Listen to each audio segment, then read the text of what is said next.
मी 2020 पासून PSSM मध्ये online सुरू केलं. मेडिटेशन घेणं आधी विद्यार्थ्यांपासून सुरू केलं आणि मग नंतर अगदी गेल्या वर्षी फेब्रुवारीपर्यंत चालू होतं. आता एवढ्यातच गॅप घेतला.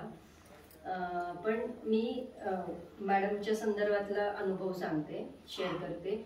आता मे मध्ये आम्ही म्हणजे आमच्या घरातनं शिफ्ट झालो दुसरीकडे, म्हणजे भाड्याच्या घरात राहायला आलो आणि मग म्हणजे खूप डिप्रेशनमध्ये होतो. आता मे मध्ये पण जेव्हा म्हणजे मॅडमचेच उपकार आहेत की त्यांनी मी ओळखलं ते. मी ऍक्च्युअली एकदा काय दोनदा भेटलेली. एकदा बुद्ध पौर्णिमेच्या प्रोग्रामला माऊनी मॅममुळे मी पण आले.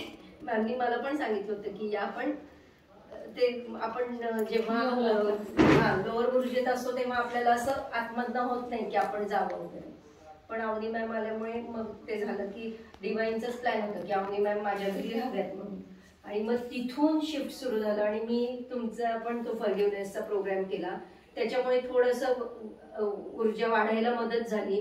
आणि पुढे ओंकार ध्यान जेव्हा केलं तेव्हा तर खूपच प्रचंड प्रमाणात. आता पूर्वी ज्यांनी, आता याच्यात कोण आहे का त्या दिवशी आलेले माहित नाही, पण ज्यांनी मला तेव्हा बघितलं पौर्णिमेला कोण आणि आता बघितलेलं ना, तर मॅडमचा चेहरा बदललेला दिसतोय का?